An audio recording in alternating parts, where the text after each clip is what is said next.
Bonsoir et bonjour pour le peuple congolais à travers le monde. Le président Tshisekedi en France est parti dans une conférence que les Français ont organisée pour faire la récolte des fonds afin d'assister et rescaper les victimes de la guerre à l'est du Congo. Et là-dedans, il y a beaucoup d'enjeux. C'est un programme, une conférence qui a des stratégies déjà. Il y a des stratégies où la France tire ses profits, pour la RDC a aussi intérêt de tirer ses profits. Le problème qui est là, c'est quoi? Nous ne sommes pas dans un siècle où on traite les choses en aveuglement de par la communication. On traite les choses tout en regardant les choses en face.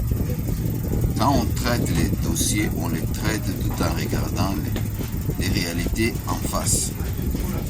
Alors, par rapport aux Congolais que nous sommes, nous n'avons pas été contents que le président Tshisekedi, les nôtres, puisse aller en France. Parce que nous savons très bien que la France fait partie des pays qui nous ont agressés avec les Rwandais. En fournissant les armes, en faisant tout. Les Rwandais étaient leur pays. Ils ont choisi les Rwandais pour pouvoir faire quoi? Pour nous mettre en difficulté.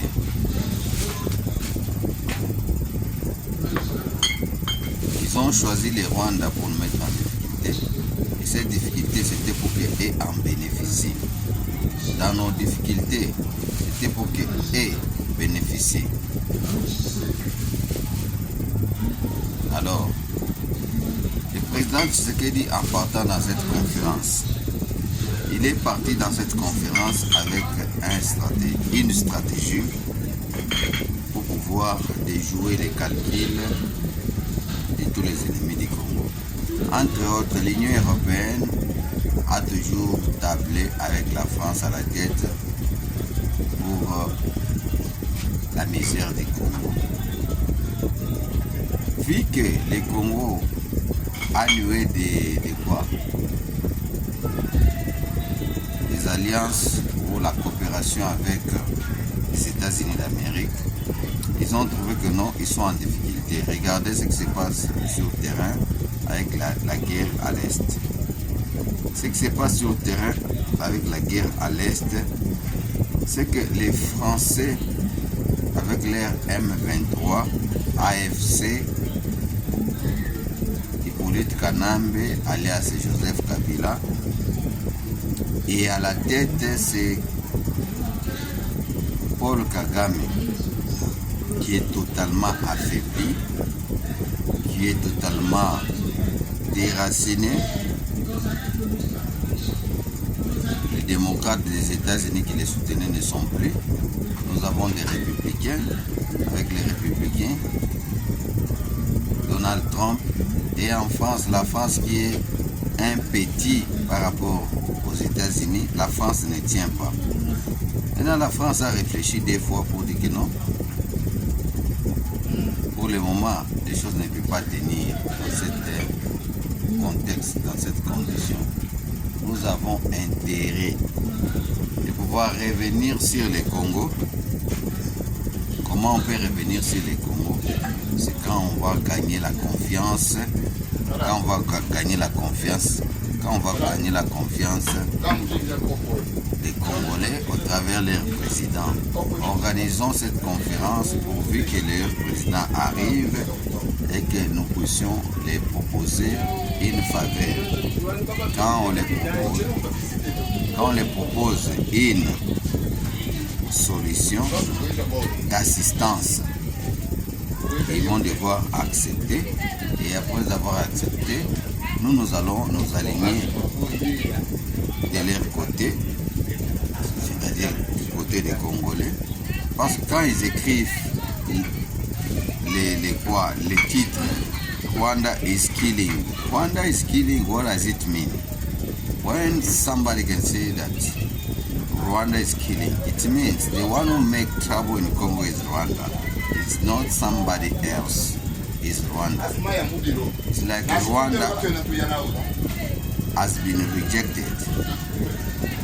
All the alliances they have, all agreement they have made with European Union, it has been broken. Now, the only one person European Union want to make some agreement is Mr. Felix Tshisekedi. So it means that as we are talking right now, Rwanda is crying. Rwanda is crying. Sur le plan diplomatique, sur le plan de la guerre, tous les deux côtés, Rwanda ne se retrouve pas. Quand cette conférence de Paris a été organisée, Kagame a été convié, on l'avait invité, et d'autres pays, ou d'autres présidents des pays qui ont été invités, il y en a qui n'ont pas répondu, ils ont envoyé leurs ministres, y compris les Rwandais. Le président Kagame savait déjà que non, moi en allant là-bas c'est pour m'humilier. Ce petit ici, mon petit frère de Olivier Nduhingire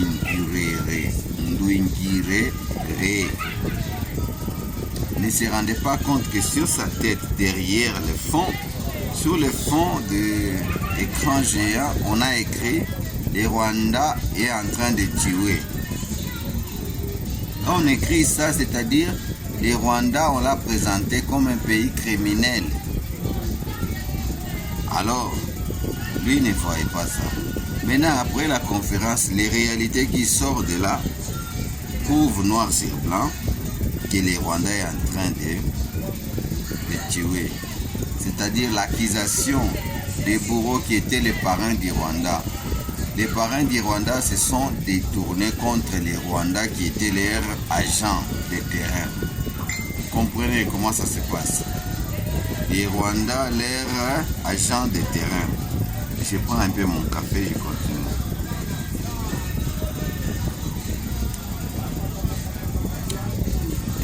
Un gorgée de café et je continue. Alors, comprenez là où nous sommes. Quand je vous parle ici, ceux qui sont en train de pleurer, et ils pleurent très fort, c'est les Rwandais. Quand on parle du Rwanda, on voit Paul Kagame. Quand on voit Paul Kagame, on voit Olivier Nduhingire. Quand on voit Olivier Nduhingire, on voit Hippolyte Kanambe alias Joseph Kabila. Ce monsieur-là, c'était un Rwandais Tutsi. Tous les Tutsis au Congo, ils n'ont pas la place. C'est ça la vérité. Que vous montiez et que vous descendiez, ils n'ont pas la place. Derrière Hippolyte Kanambe, alias Joseph Kabila, nous pouvons voir Corneille Nangaa, Bisimwa, Sultani Makenga, Willy Ngoma et tous leurs troupes. D'abord, Nangaa lui-même, un chef rebelle, incapable, incompétent en communication, il ne sait pas communiquer. Communiquer comme ça, il ne sait pas. Nangaa ne sait pas communiquer. Même si vous êtes dans la défaite, sur les médias, tu dois savoir quoi dire. Mais lui là, la communication lui échappe. Vous voyez sur ma tête, il y a, tu vois, ça c'est la peau d'un animal. Ce que vous voyez là-bas, c'est la peau d'un animal. Nangaa, c'est un animal qui est déjà tué depuis longtemps. Maintenant, on va le pendre au Congo. D'abord, on va l'attraper d'ici 3 jours. Il sera attrapé et puis il sera pendu au Congo pour tout ce qu'il a fait aux Congolais. C'est que vous devrez retenir. Merci, abonnez-vous sur mon compte Kaila Mwasa TV.